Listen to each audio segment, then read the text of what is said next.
Hello friends, very good evening to all of you. दोस्तों, बिहार में 5006 post पे अनुबंध पे वैकेंसी जो आया हुआ था, जिसका आंसर की जारी कर दिया गया है।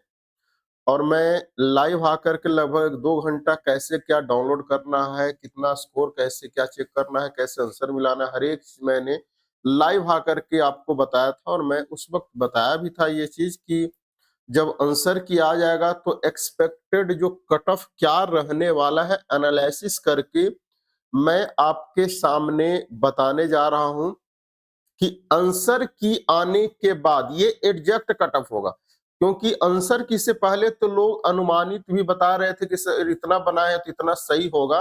लेकिन जब आंसर की आने के बाद जब आपने आंसर चेक कर लिया, आपने कंफर्म हो गया कि मेरा इतना सही है, तब उसके बिहाफ पे क्या कट ऑफ रहने वाला है, ये वीडियो में सारा कुछ डिस्कस करने जा रहा हूं। वीडियो थोड़ा लंबा होगा और लास्ट तक जरूर देखिएगा, तभी पूरा फैक्ट के साथ में सारा एनालिसिस करने जा रहा हूं। क्योंकि कट ऑफ ऐसे नहीं डिसाइड किया जाता है, हर एक की चीज हर एक एंगल से जो है ना एनालिसिस किया जाता है, तभी आपको कंफर्म पता चले कि हाँ इतना से इतना के बीच आ रहा है कैटेगरी वाइज, तो आपका मेरिट लिस्ट में बनना कंफर्म है। तो वीडियो को लास्ट तक जरूर देखिएगा। चैनल को जो सब्सक्राइब नहीं किया, सब्सक्राइब जरूर कर लीजिए। और जो है ना घंटी के बेल आइकन ऑन कर लीजिए, क्योंकि अपकमिंग एग्जाम जो है एएनएम का, उसके रिगार्डिंग भी आप लोगों के लिए बहुत ही सुनहरा और बहुत ही जो है ना इम्पोर्टेंट इंफॉर्मेशन बहुत जल्द ही चैनल पे आने जा रहा है। जैसा कि आप लोगों को फ्री में हर चीज दिया गया था सरकारी जॉब सूचना वेबसाइट पे टेस्ट वगैरह के फॉर्म में, सेम उसी तरीका से। देखिए, एक चीज मैं बता दूं कि अभी लगभग 2 घंटे का मैंने लाइव आकर के वीडियो बनाया था, जिसका थंबनेल ये था, ध्यान दीजिएगा। थंबनेल ये थंबनेल था। लगभग 20 से 25 हजार लोग ने इस वीडियो को देखा था। ठीक है ना, अभी कुछ देर पहले मैंने लाइव आया था, जो आप लोगों ने सभी सब लोग देखा होगा। वो वीडियो यूट्यूब की तरफ से रिमूव कर दिया गया है। आप लोग देख रहे होंगे तो वीडियो नहीं मिल रहा होगा, वीडियो यूट्यूब की तरफ से रिमूव कर दिया गया है। ठीक है ना। अब पता नहीं क्या रिमूव किया है इसने, रीजन में तो लिख दिया this video has been removed by for violating YouTube policy harassment and bullying. ठीक है ना। तो इस तरीका से कुछ लिख दिया, वीडियो को डिलीट कर दिया गया यूट्यूब के द्वारा। ठीक है ना। रीजन क्या है, रीजन में तो ये चीज लिख दिया है, उस पर एनालिसिस बाद में मैं करूंगा। तो वीडियो खोज रहे होंगे तो नहीं मिल रहा होगा, क्योंकि ये वो चीज को रिमूव कर दिया गया है। ठीक है ना, यूट्यूब के द्वारा हटा दिया गया वो वीडियो को। ठीक है, लगभग 20 से 25 हजार लोगों ने वो वीडियो को देखा था। अब हम लोग बात करते हैं ये कट ऑफ क्या कुछ जाने वाला है। उससे पहले मैं एक बार फिर से बता दूं, बहुत से लोग कॉल भी कर रहे थे कि कट ऑफ आंसर की कैसे चेक करना है। तो बहुत लोगों ने चेक किया होगा, या फिर आप गूगल में सरकारी जब सूचना जब सर्च करते हैं तो जो वेबसाइट आता है, वेबसाइट पे यहाँ पे भी क्लिक कीजिएगा ना, तो यहाँ पे क्लिक कीजिएगा तो सबसे नीचे जब जाइएगा तो यहाँ से भी आप डायरेक्ट जा करके चेक कर सकते हैं बिहार एएनएम आंसर की एक्टिव लिंक। यहाँ पर रजिस्ट्रेशन नंबर, पासवर्ड और कैप्चा कोड डालिएगा तो ओपन हो जाएगा। ठीक है, या फिर डायरेक्ट ऑफिशियल वेबसाइट से भी आप जा करके इस वेबसाइट से भी जा करके चेक कर सकते हैं। यहाँ पर ऑब्जेक्शन का भी लिंक आ गया है, कैसे ऑब्जेक्शन करना है। कोई क्वेश्चन में एरर है तो ऑब्जेक्शन कैसे करना है, और आंसर की कैसे चेक करना है। जब लॉगिन कीजिएगा तो 2-3 ऑप्शन खुलेगा, एप्लीकेंट डिटेल ये वाला, और candidate response and objection. Candidate response आपका आंसर किया आएगा, ऑब्जेक्शन फॉर्म में ऑब्जेक्शन कैसे करना है वो ऑब्जेक्शन आएगा। ठीक है ना। तो अभी हम लोग बात करते हैं कि कैसे कैसे इसका कट ऑफ का क्या कुछ है। ठीक है ना। सभी लोग चैनल सब्सक्राइब जरूर कर लीजिएगा, ताकि आगे का इंफॉर्मेशन मिलता रहे। ये सब ऑलरेडी मैंने पहले कितनी बार बताया हूं कि आपको 60 नंबर का एग्जाम होगा, इसका 80 जब काउंट हुआ है, कब काउंट होगा, अभी काउंट नहीं होगा। ये जब फाइनल मेरिट लिस्ट जब तैयार होगा ना, फाइनल मेरिट लिस्ट जब तैयार होगा, यानी अंतिम मेधा सूची जब तैयार होगा ना ज्वाइनिंग वाला, उसमें ये फॉर्मूला को काउंट किया जाएगा। ठीक है ना। अभी क्या कुछ है कि 60 नंबर का एग्जाम, आपको ये भी पता है कि जो एक सीट पर 2.5 गुना कैंडिडेट का रिजल्ट देने वाला है। किसके लिए भैया, तो ये डॉक्यूमेंट वेरिफिकेशन के लिए। ठीक है ना, यहाँ पे देख सकते हो 1:2.5। ठीक है ना, ये चीज है। यहाँ पर कुछ प्रीवियस कट ऑफ आप लोग देख सकते हैं। प्रीवियस कट ऑफ जो है ना जनरल का, ये कट ऑफ 100 नंबर का, 100 नंबर का एग्जाम हुआ था, जिसमें मैथ भी था, रीजनिंग भी था, जीके भी था, टेक्निकल भी था। मैथ रीजनिंग जीके में थोड़ा नंबर ज्यादा बढ़ता है, इसलिए कट ऑफ ये गया था। डीवी के लिए फाइनल मेरिट लिस्ट का कट ऑफ ये गया था, देख सकते हैं कितना इंक्रीज हुआ था कट ऑफ, ठीक है ना।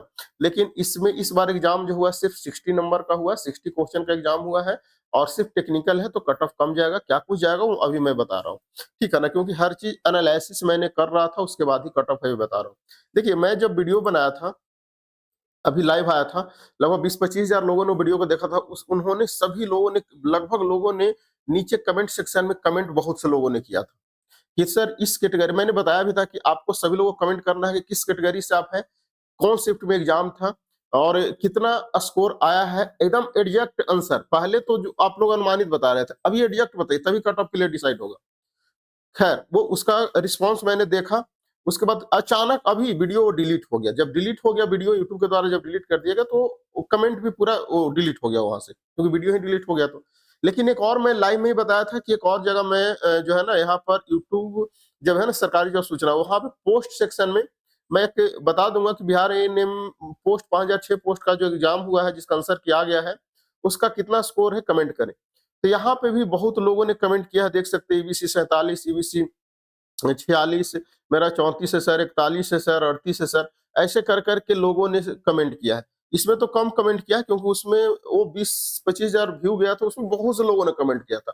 ये सबको देखते हुए मैंने कट ऑफ आप लोगों के लिए डिसाइड किया हूं, वो कुछ इस तरीका से है जो अभी आपके सामने है। एक चीज मैं आपको बता दूं कि आप लोग का जो कट ऑफ है ना, कैटेगरी वाइज जाएगा। जो कट ऑफ अलग अलग जो दिया गया है नोटिफिकेशन में, वो कट ऑफ, वो मिनिमम कट ऑफ, हर एक एग्जाम का मिनिमम कट ऑफ होता है, वो कट ऑफ नहीं जाएगा, ध्यान दीजिएगा। इसमें क्वेश्चन का लेवल इजी टू मॉडरेट था, इजी टू मॉडरेट था, नेगेटिव मार्किंग नहीं था, सीट की संख्या कम था, स्टूडेंट की संख्या ज्यादा था, तो कट ऑफ इसी सब मैटर पे डिसाइड होता है, ठीक है ना। तो ध्यान दीजिए, ये जो कट ऑफ मैंने आपको स्टार्टिंग में बताया था, जब एग्जाम देकर के लोग निकले थे और उस वक्त रिव्यू दे रहे थे कि सर इतना नंबर मैंने मतलब मेरा आ रहा है। एग्जाम देने के बाद लगता है, अक्सर लोगों को लगता है कि मैंने इतना बनाया हो तो इतना सही होगा, लेकिन जब आंसर की आता है, मैंने पहले ही बताया था, जब आंसर की आता है उस वक्त रियलिटी पता चलता है कि आपका वाकई में आंसर मतलब क्वेश्चन कितना सही है, ठीक है ना। तो मैंने बताया था कि कट ऑफ आप लोग अगर एग्जाम दिए हैं और उस समय क्या आपने सोच रखा था कितना नंबर आ रहा है, और अब जो आंसर के मिलाने के बाद नंबर जरूर घटा हुआ कुछ ना कुछ नंबर, क्योंकि ह्यूमन नेचर होता है, एग्जाम के वक्त एग्जाम प्रेशर के चलते कुछ कुछ इजी क्वेश्चन भी गलत हो जाते हैं, ठीक है ना। ये चीज आप लोग एग्जाम दिए, आंसर मिला है तो आपने देखा होगा, ठीक है। तो अभी जो मैं कट ऑफ आपको बताने जा रहा हूं, ये पहले के कट ऑफ है, इससे कट ऑफ कम जाएगा, इससे कट ऑफ कम जाएगा। ये कट ऑफ मैंने बताया था कब, जब आपने एग्जाम दे करके आए थे और आप लोगों ने रिव्यू दिया था कि इतना इतना सही है। जब आंसर की मिलाएं तो आपका कुछ कुछ, अधिकतर लोगों का नंबर कुछ न कुछ कमा ही कमा है, जितना पहले आप बता रहे थे। मेरे पास तो इतने स्टूडेंट्स का जो है ना आंसर लोगों ने सेंड किया है, मतलब स्कोर कार्ड के नाम पे कि कितना इतना सही हुआ सर, इतना सही हुआ है। उस वक्त कुछ और सही बोल रहे थे, अभी कुछ और बोल रहे हैं। तो भी ये चीज होता है, ठीक है ना। और मैंने पहले भी कई एक बार बताया कि आंसर की जब आता है तो नंबर कुछ ना कुछ घटता है, ठीक है, ये चीज है। तो अब जो क्या कुछ कट ऑफ जाने वाला है वो सबसे पहले समझिए, ध्यान दीजिएगा। मिनिमम जो पासिंग मार्क्स जो है ना फीमेल ए का, तो उसमें क्लियर लिखा हुआ है, एक बार मैं आप लोग को नोटिफिकेशन से दिखा दूं। नोटिफिकेशन चलो डाउनलोड ही कर लेता हूं, जब ये हर चीज यहाँ पर है, ये है तो डाउनलोड कर लेता हूँ। कौन सा है भैया, ये नहीं, ये रहा। जल्दी डाउनलोड हो जाओ, इतना टाइम लगेगा डाउनलोड होने में, तो उससे बढ़िया तो मेरे पास यहाँ पे अवेलेबल होना चाहिए। नोटिफिकेशन ये है क्या, हाँ ये है, देखिए यहाँ पर लिखा हुआ है अनुसूचित जाति, अनुसूचित जनजाति और कॉमा दिया हुआ है, मतलब इसके बाद महिला और दिव्यांग उम्मीदवार के लिए न्यूनतम 32% नंबर लाना है। एक चीज ध्यान दीजिएगा, मैंने कई एक बार आपको मैथमेटिक्स भी पढ़ाता था, उस वक्त बताता था, परसेंटेज अलग चीज होता है, नंबर अलग चीज होता है। आपको पूछा जा रहा है परसेंटेज 32% लाना है। जब ये 100 नंबर का एग्जाम होता तब ना इसमें 32 नंबर होता पासिंग मार्क्स मिनिमम। ये एग्जाम है 60 नंबर का, तो 60 का आपको 32% लाना है, ना कि 32 नंबर। तो 60 का अगर 32% कर देते हैं ना, तो ये 6 दूनी 12 और 6 18 1 19, मतलब 19.2 हो जाता है, लगभग 19.2, मान के चलो 20, लेकिन लगभग 19.2 नंबर मिनिमम पासिंग मार्क्स है। तो क्या ये मिनिमम जाएगा? नहीं, ये मिनिमम नहीं जाएगा। क्या कुछ जाएगा वो अभी मैं बता रहा हूं। वो तो पासिंग मार्क्स है, और अभी नॉर्मलाइजेशन का खेला इसमें बाकी है, मेन जो नॉर्मलाइजेशन का खेला होगा। मेरे द्वारा एनालिसिस करके जो कट ऑफ आपको डॉक्यूमेंट वेरिफिकेशन में जाने का जो कट ऑफ मैंने बता रहा हूं, वो सबसे पहले सुनिए। और ये कट ऑफ डॉक्यूमेंट वेरिफिकेशन में जाने का भी है। डॉक्यूमेंट वेरिफिकेशन में इससे 2-3 नंबर कम ही जाएगा, ध्यान दीजिएगा। ये दोनों कैटेगरी में नहीं, क्योंकि दोनों कैटेगरी में तो मिनिमम है, बाकी ये सब में 1 से 2 नंबर, 2 से 3 नंबर कम ही जाने का उम्मीद है। ये सबसे पहले ध्यान दीजिएगा। इतना तक आ रहा है तो आप सेफ जोन में मेरिट तक भी बन सकता है, ठीक है ना। बाकी इसमें कुछ और बढ़ेगा, ध्यान दीजिएगा। एक बार मैं बता रहा हूं, अगर आपका जनरल से 42 से 45 आ रहा है तो आप श्योर मानिए कि डॉक्यूमेंट वेरिफिकेशन होगा और मेरिट तक भी आप पहुंचिएगा, ठीक है ना। 42 से 45। ईडब्ल्यूएस का 40 से 42 है, बीसी का 37 से 40 के आसपास आ रहा है, तो आप सेफ जोन में है, ठीक है ना। ईबीसी का 34 से 37 के आसपास आ रही है। नंबर की मैं बात कर रहा हूं, परसेंटेज नहीं। एग्जाम में 60 नंबर में कितना नंबर लाया है इसका मैं बात कर रहा हूं। 34 से 37 नंबर अगर ईबीसी में आ रहा है तो आप सेफ जोन में है। एससी कैटेगरी में 19.2 से 22 अगर आ रहा है तो आप सेफ जोन में है। एसटी कैटेगरी से 19.2 से 22 आ रहा है तो सेफ जोन में है। पिछली बार मैंने एक वीडियो के कमेंट सेक्शन में कुछ लोगों को कहते देखा था कि मिनिमम तो 32 है, आप 19.2 कैसे बोल रहे हो? अरे भैया, परसेंटेज और नंबर नहीं बुझाता है क्या? परसेंटेज अलग चीज होता है, नंबर अलग चीज होता है। वहां पे क्लियर लिखा हुआ कि आपका 32% मिनिमम होना चाहिए। तो 32% किसका? तो 32% उसका जिसका एग्जाम हुआ है सीबीटी का। सीबीटी कितना का हुआ है? 60 का। 60 का 32 कितना होता है? 60 का 32% 19.2 मिनिमम जो है ना पासिंग मार्क्स है। तो क्या वही कट ऑफ जाएगा? नहीं, उससे ज्यादा ही जाएगा, ठीक है ना। एससी एसटी कैटेगरी का कम जाएगा, ठीक है ना। हो सकता है कि 19.2 के आसपास ही जाए, 19.2 से प्लस उसके आसपास ही जाए।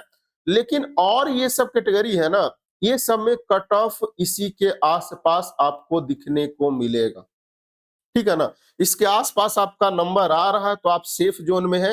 वैसे भी इसमें से अगर 1 से 2 नंबर कम भी इसके आसपास में है तो आप सेफ जोन में है, ठीक है ना। क्यों? क्योंकि अभी इसमें क्या होने जा रहा है? नॉर्मलाइजेशन होने जा रहा है, और यही मेन नॉर्मलाइजेशन होगा जो कि मेन कंफ्यूजन पैदा करेगा कि किस शिफ्ट में कितना बढ़ेगा। जिस शिफ्ट का क्वेश्चन का लेवल आसान, सभी को अपना शिफ्ट लगता है, तो क्या वैसे कट ऑफ होता है? नहीं, आपका शिफ्ट का आसान लग रहा है तो औरों का उसी शिफ्ट में आसान लग रहा है कि नहीं। अगर आपका शिफ्ट हार्ड लग रहा है तो औरों को उसी शिफ्ट में हार्ड लग रहा है कि नहीं।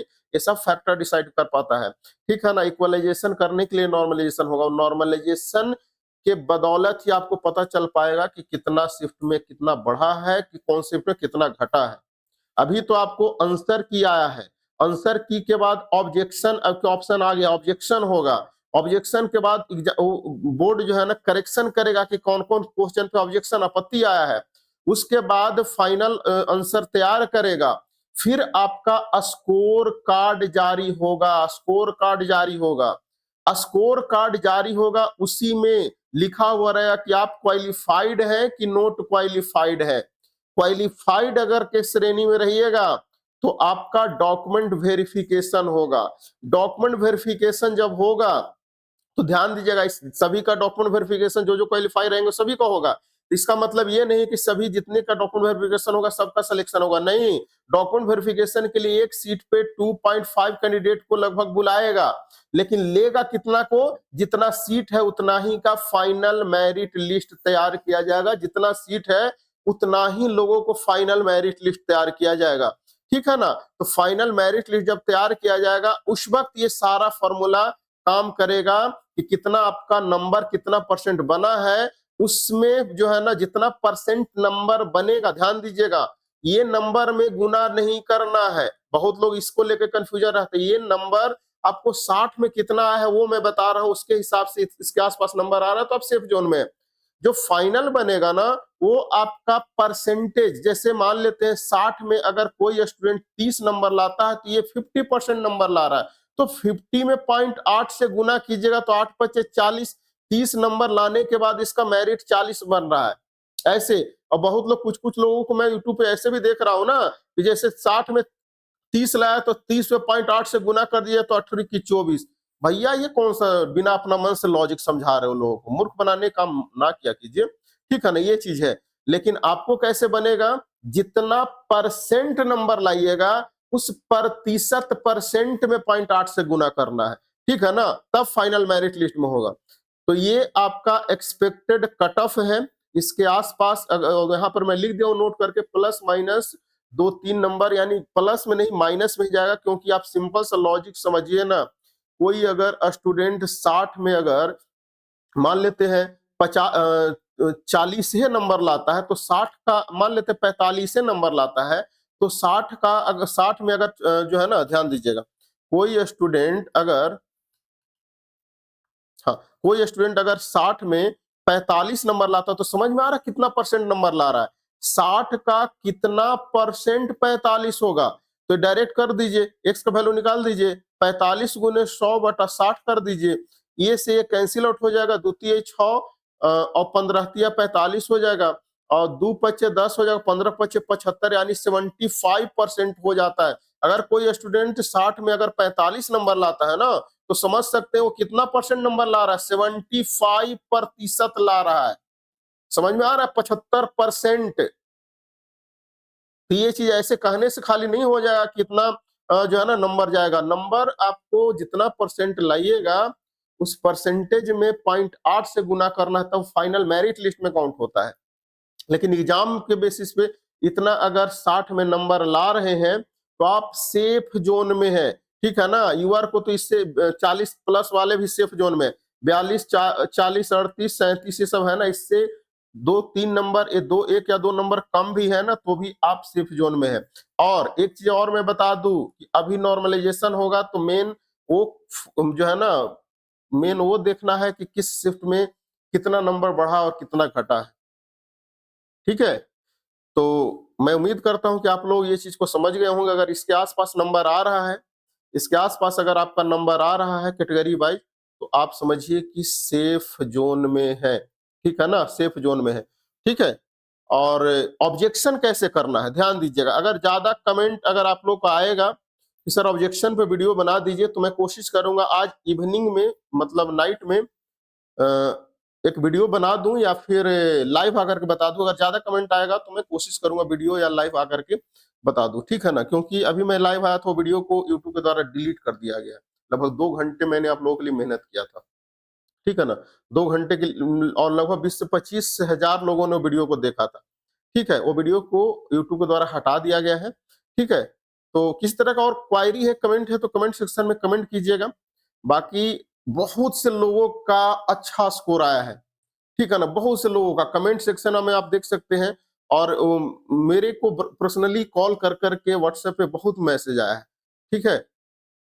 चलिए, बहुत बहुत कॉन्ग्रेचुलेसन जिनका हाई स्कोर है उन लोगों को अभी से। बाकी तो जो 30-35-40 के आसपास है, 30-35 के आसपास है, वो भी एक सेफ जोन में है। कैटेगरी वाइज आप देख सकते हैं जितना मैंने बताया। मेन अब जो है नॉर्मलाइजेशन का खेल है, नॉर्मलाइजेशन में देखिए क्या कुछ होता है, ठीक है ना। चलिए, बहुत बहुत धन्यवाद। किस तरह क्वायरी है तो कमेंट सेक्शन में जरूर कमेंट कीजिएगा।